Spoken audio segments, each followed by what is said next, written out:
Je m'entraîne maintenant depuis plus de 15 ans et à travers les années, j'ai découvert plein de différents types d'entraînement. Mais étant une personne qui s'automotive assez facilement et n'ayant pas aussi beaucoup de temps ou un horaire qui est assez chargé, j'aime beaucoup les entraînements autonomes, les entraînements qu'on peut faire à la maison. 21 Day Fix, c'est un DVD d'entraînement que je pratique à tous les hivers parce qu'on a de la neige dehors, je peux pas aller courir comme je fais d'habitude et je ne suis plus inscrite à un gym depuis très longtemps. C'est un DVD que je fais chez moi, dans ma petite pièce, sur mon yoga mat. C'est intense, c'est efficace, mais c'est aussi spirituel. À chaque matin de 21 Days, j'ai l'impression d'écouter un mantra tout en suant ma vie. Pour moi, c'est le lien direct entre les difficultés de la vie et les actions que tu décides de prendre. Fait qu'aujourd'hui, j'avais le goût qu'on écoute ces messages de l'évangile du fitness ensemble afin de se motiver à être de meilleures personnes et se pomper le chest en harmonie. Let's get started!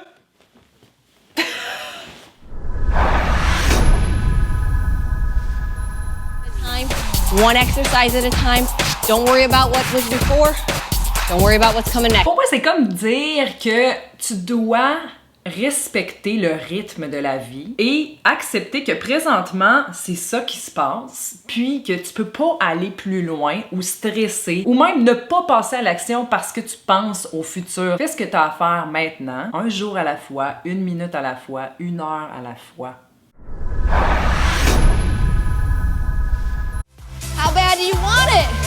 You gotta work for it! Un sage m'a un jour dit que si je voulais vraiment faire quelque chose, je le ferais. Je sais pas pourquoi ça a l'air super simple comme concept, mais ça m'est vraiment resté. Parce que dans le fond, si tu veux vraiment quelque chose, tu vas passer à l'action pour le faire. Peu importe tes peurs, tes expériences, il faut que tu les laisses aller. Puis ça va tellement être fort comme calling que tu vas finir par le faire. Ou du moins, tu devrais peut-être essayer de le faire pour voir si ça vient en toi, si t'as le goût de le faire. T'as pas à te poser la question, est-ce que je devrais être professeur dans une école ou m'entraîner à faire de la piscine, de natation? Ça va venir naturellement, ça va venir de toi. Tu vas sentir, tu vas y avoir goûté puis tu vas vouloir faire ça. How bad do you want it?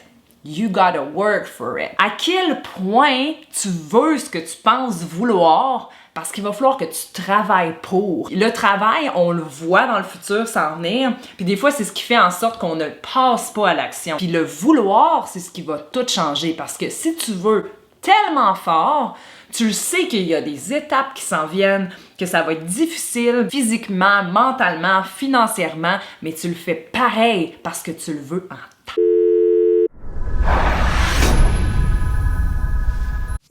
Yeah. That's my favorite word. Done?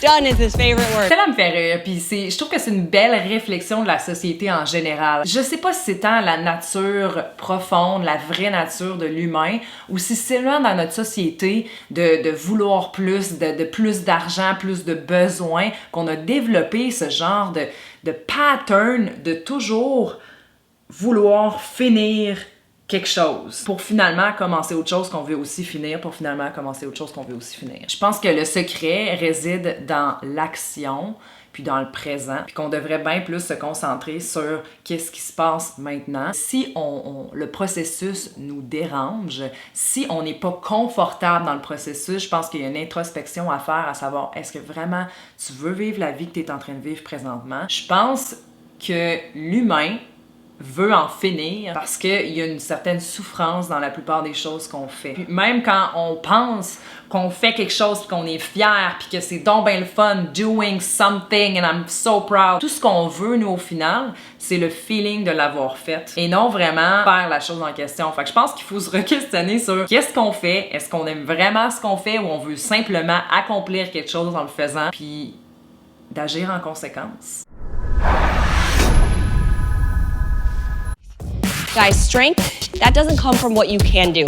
It comes from doing what you thought you couldn't do. Celle-là, je l'aime beaucoup. La force ne vient pas de ce que tu peux faire. Elle vient de ce que tu fais, que tu pensais que tu pourrais pas faire. Fait qu'en gros, quand tu penses que tu peux pas faire quelque chose, mais que tu réussis à le faire, c'est vraiment là que la force naît, mentale, mais aussi physique. Il y a quelque chose qui dit que le cerveau t'envoie un signal d'alerte, exemple, quand tu fais un entraînement, tu cours, puis là, c'est vraiment, tu veux arrêter, là. T'es comme à ton maximum, t'es, oh mon Dieu, je vais lâcher. Ça, c'est ton cerveau, OK? Qui est habitué à une certaine limite, qui a jamais dépassé. Quand tu dépasses cette limite-là, après ça, le cerveau l'enregistre, puis la prochaine fois, ou les prochaines fois que tu t'entraînes, c'est enregistré, il sait qu'il peut aller plus loin, il se pousse, puis le petit « Ah, je suis pas capable », il est rendu plus loin. Ça fonctionne dans toutes les sphères qui impliquent sortir de sa zone de confort. Essayer un nouveau travail, de parler en public, de partir seul en voyage, peu importe c'est quoi, la force va naître du fait que tu as fait quelque chose que tu n'as jamais fait, que tu pensais que tu pourrais pas faire, puis que finalement tu as réussi à faire. Puis la réussite, là, c'est hyper relatif, mais tu l'as fait, puis pour toi, c'est réussir. Parce que dans une autre situation qui va se présenter, qui t'aurait stressé normalement, tu vas être calme, tu vas être fier, tu vas être confiant, tu vas savoir que tu peux réussir à faire cette chose-là. Pour moi, c'est ça la force. I want you to know you can do it. Believe in yourself. Push yourself. Pour passer à l'action, tu dois croire en toi et te pousser tes limites pour atteindre ton objectif. Croire en soi, je trouve ça un petit peu tricky parce que tu peux croire en toi puis passer à l'action parce que tu crois que tu serais capable de le faire même en l'ayant jamais fait. Mais tu peux aussi croire en toi parce que tu sais que tu l'as déjà fait puis tu vas avancer là-dedans. Y croire puis se pousser peut venir d'une expérience du passé qui a déjà été gratifiante ou d'une profonde croyance qu'on est capable d'accomplir cette chose-là. Peu importe de où la croyance en soi vient, on a besoin de croire en soi pour accomplir, pour se pousser, pour dépasser ses limites. Burpees. Yeah? Not always fun, but we gotta do them. They're gonna get you to your goals. Les burpees, pour moi, c'est en fait l'action que ça nous tente pas nécessairement de faire pour atteindre notre objectif, mais qu'on n'a pas le choix de passer à travers d'eux. C'est difficile, c'est inconfortable, mais il faut le faire pour atteindre notre but. Une fois qu'ils sont faits, les burpees, on est fiers de les avoir faites, puis la fierté amène la confiance en soi qu'on peut atteindre notre objectif. C'est comme un gros cercle vicieux, c'est une partie du puzzle, c'est une étape nécessaire dans toute l'histoire de ta mission de vie. Puis là, je vous entends déjà me dire « Mais j'aime pas ça les burpees! » Bouhou! Je suis pas en train de dire que les burpees are the only way to reach your goal. Il y a différents chemins qui peuvent nous mener à notre objectif, à notre but, à notre mission. Par contre, moi je vois les burpees comme plusieurs actions. C'est sûr que peu importe le chemin que tu prends, tu vas avoir un burpees à faire quelque part.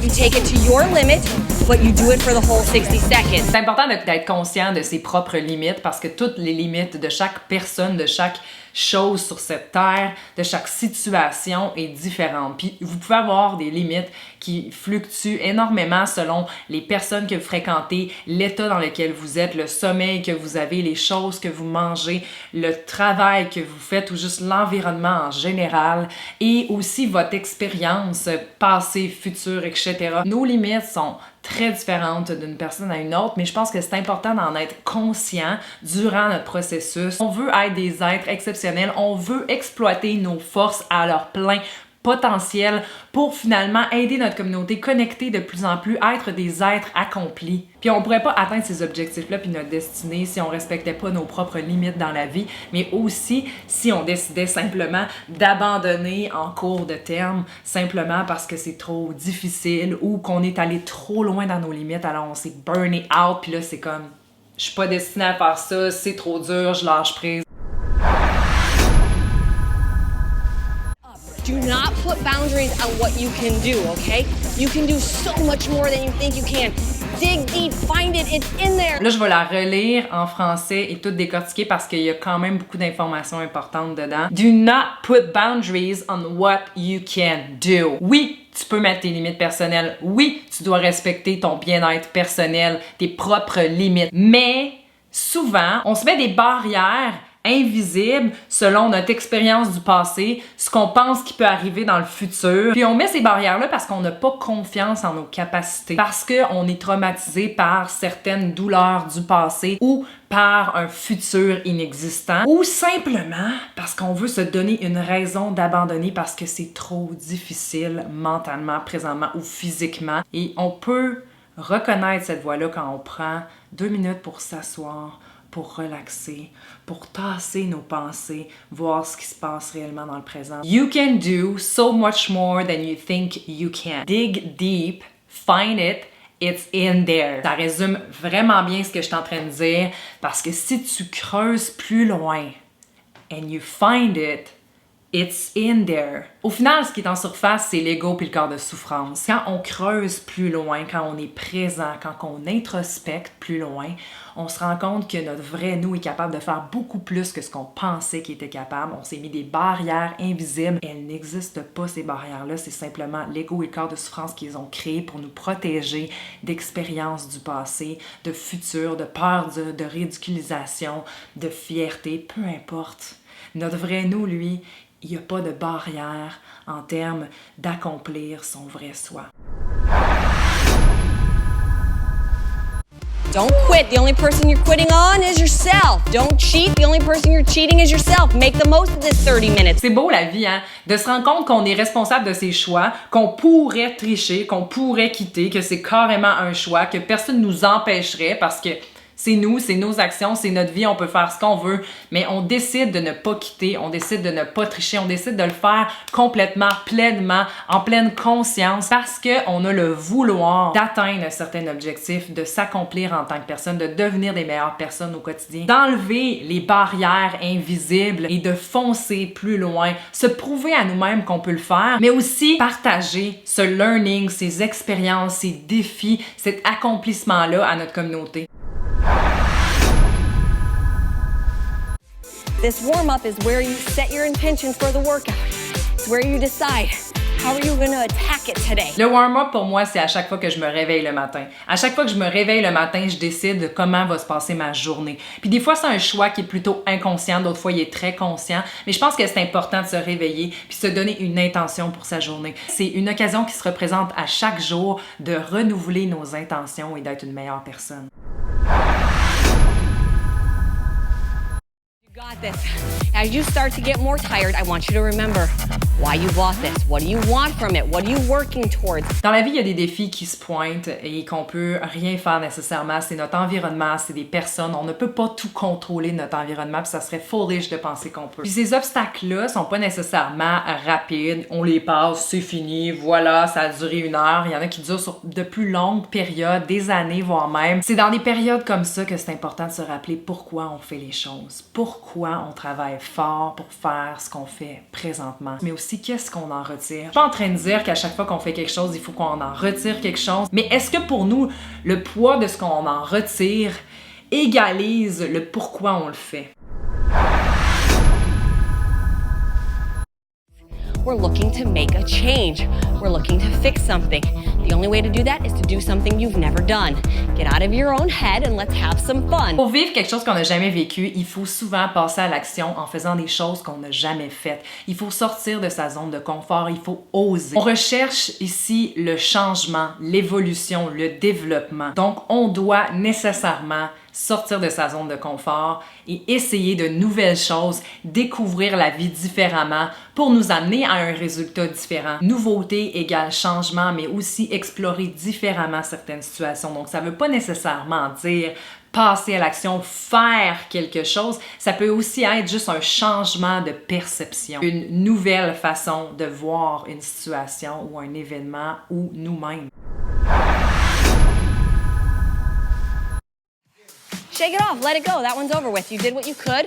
It was awesome. I'm proud of you. Let's move on. La dernière phrase, je l'aime vraiment parce que peu importe les expériences passées que vous avez, c'est important de les laisser aller. De se dire qu'on a fait de notre mieux parce que c'est là où on était rendu dans la vie et d'avancer. It was awesome. I'm proud of you. Now let's move on. Dans le fond, l'important, c'est juste de faire de son mieux jour après jour, puis d'être dans la compassion, qu'on a certaines limites. Ce que vous avez fait dans le passé était au meilleur de vos capacités. Laissez aller le passé, le laisser derrière nous, tout en sachant qu'il est là et nous permet d'être maintenant dans le présent meilleur. Se féliciter d'être rendu où on est présentement. You did what you could. You're awesome. I'm proud of you.